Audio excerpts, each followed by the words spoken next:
Hello class and Dr. Brace. My name is Shakira Radcliffe and this is my journal article review presentation for Health 502, Health and Social Welfare Promotion, Health Communication.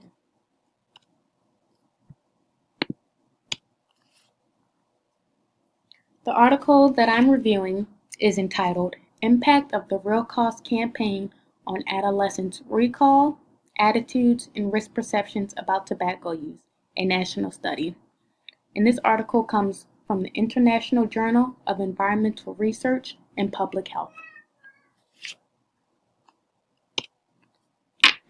Many of you may be familiar with the Real Cause campaign, as in the last couple of years they've become very popular, especially on TV, but they also have different modes of media that they use. They use radio, they use print ad, and they also have a mobile app, which is very popular, especially amongst the young teens. And that kind of goes into the main problem of the research article, as tobacco use among teens remains a problem in the United States. In the United States, each day, about 2,500 youth under the age of 18 smoke their first cigarette.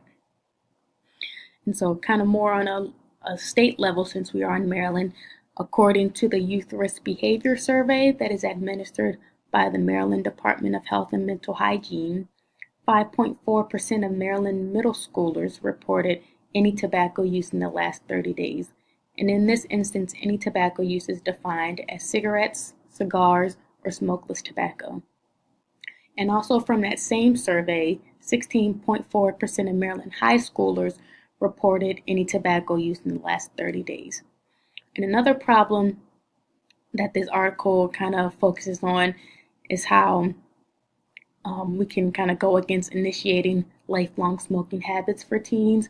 So basically, as the older population are either quitting smoking cigarettes or sadly they're dying off, which could be contributed to their smoking habit, the tobacco companies know that if they can get a customer to start smoking young, that they'll have someone hooked for years and they'll stay in business basically.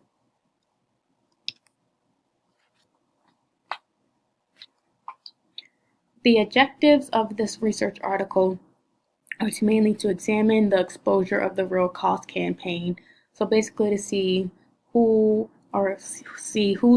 seeing these campaigns or hearing these ads, how much they're getting to the general public basically. To determine whether the recall, so the recollection of the campaign that they see is associated with negative health risk perceptions of smoking cigarettes. So when teens do see these ads, do they automatically know that these are the negative risks with what that would happen if I smoked cigarettes? And also just understanding the effectiveness of the campaign, and also determine how they may be influencing teens, if they're influencing them positively or if they're influencing them negatively. So the methodology of the research article: a sample of 1,125 teens ages 13 to 17 years old were surveyed by phone from October 2014 to June 2015. And they did random sampling by using digit dollar frames, so to make sure that about 98% of the households in the United States were reached with either access to a cell phone or a landline. And as many of us can probably attest to, not many of us probably still have landlines anymore, so it's great that they also included the cell phones with that, just because it increased the range of people that they could reach. And 4 of the Real cost ads were aired before the data collection started, just so they knew that they were being aired out there, so that people were actually seeing them before they started calling the teens up. And one important factor is that since all of these teens were under the age of 18, they did obtain consent from their parents and guardians, just so they could get permission to ask them these questions.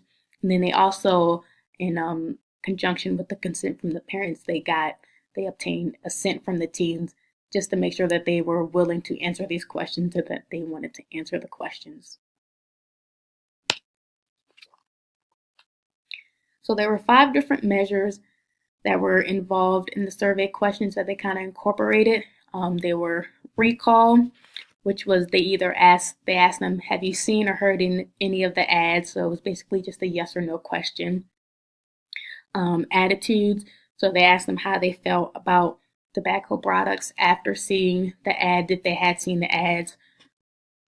They asked them risk perception, so they assessed this by asking them a question that if they had smoked regularly for the next 10 years, how likely did they think that they would develop a serious health consequence from smoking those cigarettes?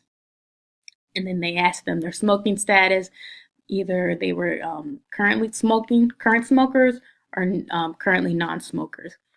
And then the last measure was social demographic information, which included sex, age, race, ethnicity, and then also the parental education. And I think that kind of comes into play where your environment can play a big role in the information that have in the household. So with parents with lower levels of education, they may not know all of the health risks associated with smoking tobacco. So the children may not know it if the parents don't know it.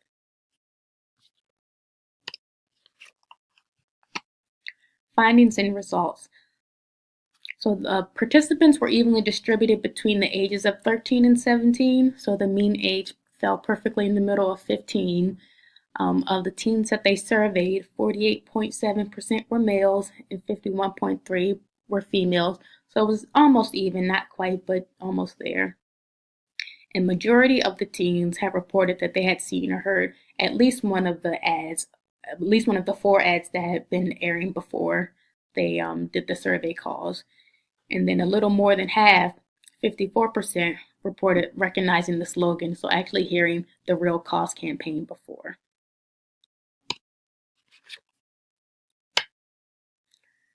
So findings and results continued. The Real Cause campaign, the results show that it led teens to have more negative views towards cigarettes after viewing the ads.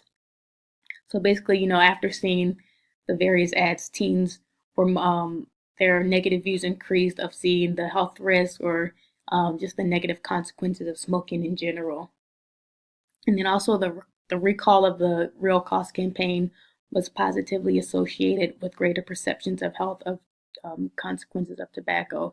So they were able to connect seeing the ad with the perception of the different negative health risks and consequences of smoking tobacco and cigarettes. And last but not least is the reference slide. So number 1 is the actual article itself. Number 2 is the FDA website where I obtained the data for the youth smoking national rate. And then number 3 is Maryland Department of Health and Mental Hygiene website where I received the link for the Youth Risk Behavior Survey. And that is the end of my presentation. Thank you so much.